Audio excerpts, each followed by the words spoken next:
One of the things I've talked about a lot is possibility of, as Judy Shelton talked about, backing the back end of the Treasury market with gold, using the Genius Act and the fact that all money movement will be backed by short-term treasuries or stable coins backed by short-term treasuries. The interest isn't transferable.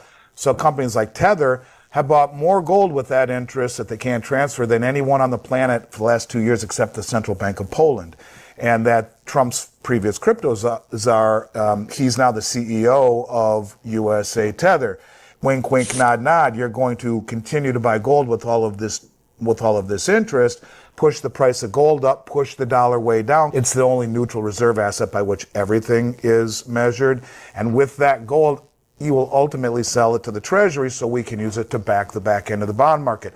But gold going higher, higher, higher, higher with all the they keep buying it, keep buying it. Every time money moves, they buy it with the interest that is not transferable. They devalue the dollar, allowing us to sell product to the world. Gold goes to the moon, which then allows the back end of the bond market, because the front end is controlled by the Genius Act, the back end can then be controlled or sold with pegging to gold. Now, I've talked about that, and July 4th is when Judy Shelton said... Do you think it's going to happen? Well, I don't know, but here's one of the things that I found interesting.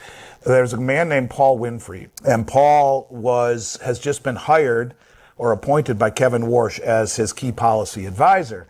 Now, the interesting thing about Paul Winfrey, he's been around the block for a while. He's worked for President Trump. He's a CEO of the Economic Policy Innovation Center. He's a former Trump White House Deputy Assistant for Domestic Policy, and he's a Heritage Foundation scholar, all this stuff. But he, along with several economists, were tasked with writing something called Project 25. And it's the mandate for leadership. And his chapter was on Federal Reserve, where he seriously explores returning to or running a parallel system with a gold standard to fight inflation and the boom and bust cycles that he argues the Federal Reserve creates. He highlights gold convertible treasury instruments, aka gold bonds. That's what Judy Shelton talks about. So he talks about this as being a very, very good alternative to a gold system. When instead of the dollar being redeemable in gold, it's the back end of the treasury market. Now, if you have the back end of the treasury market pegged to gold, redeemable in gold, and you let gold go higher and higher and higher and higher and higher through money movement, anytime money moves, it's backed by treasuries that is not the interest not transferable. So the entities issuing the treasuries take that and buy gold. Gold goes to the moon, the dollar collapses, so you save in dollars, you're dead, but it allows us not only to sell manufacturing to the world, that's Triffin's dilemma. In reverse, we can now sell our products to the world, and we can pay down our debt in a devalued dollar. And if gold continues to go higher and you sell a bond, a 50-year treasury to start with at a fixed number of ounces of gold, well, today at just over $4,000 an ounce, it's almost 5,000 ounces on a $20 million bond, redeemable in gold. But the Van Eck funds came out, which is a mutual fund company, said if the dollar lost reserve stats, gold could go to 139,000. That's their emerging market bond team who did this report. Well, that'd be 120 ounces at redemption. So gold goes higher. You can bring back manufacturing at zero upfront borrowing costs because the bonds are redeemable in gold or dollars at that time, but you don't have any upfront borrowing costs. You get the money, you build your manufacturing, the dollar keeps declining as gold goes higher, you sell your products to the world, you have new updated modern manufacturing facilities, zero upfront borrowing, redeemable in gold in 5, 10, 20, 30, and 50 years. As gold goes higher, the amount of gold redeemable becomes less and less and less and less.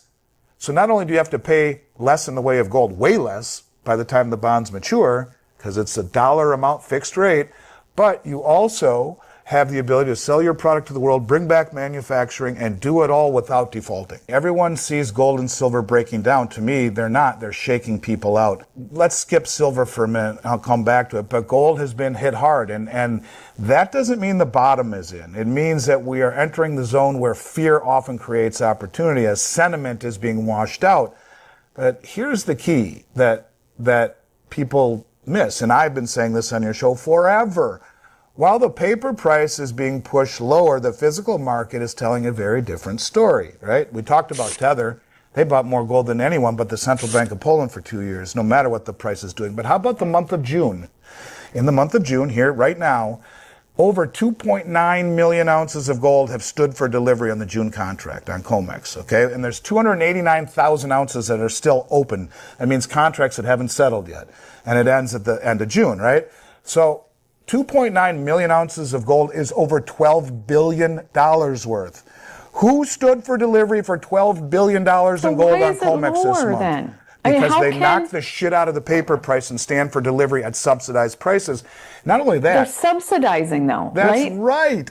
With paper money to buy the real thing. And not only that, over the last 30 days, 1 million ounces have left COMEX in the past 30 days, which means 1 million ounces, call it $4.5 billion worth, got on trucks and went, bye, see you later.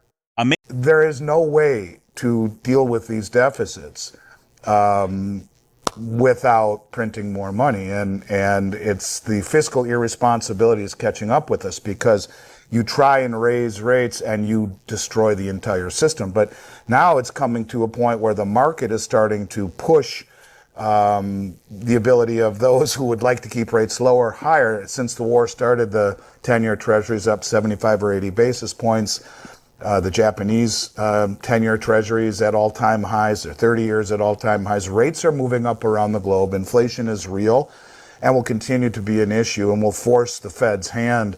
Many believe it's called yield curve control. Many believe they will implement yield curve control, where they come in stealthily, create money to purchase the bond market on the 10-year side to keep rates down. But that's the beginning of Weimar Republic. That's how hyperinflation happens, as you just water down the money continuously when the government buys its own debt. But yeah, indebtedness is a very, very, very big problem. And when you mix that with record low savings rates, even a bigger problem. And, you know, these are the things. That's what I was going to say. It's about, part of it's about education. Like, I think half of these problems, Sarah, would go away if we started in kindergarten teaching the law of 70 seconds before they could even do multiplication and division, and talk about what is the rule of 70 seconds and why is it important to you kids.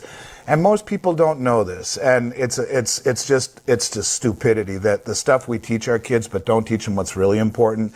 Most people watching this show right now will be like, geez, honey, do you know what the law of 70 seconds is? And their spouse or best friend will say, no. Let's listen. Well, I'll tell you what the law of 70 seconds is. You take the interest rate that you are being charged. That's why they normally start at 18% on the credit cards. 18% times 4 is what?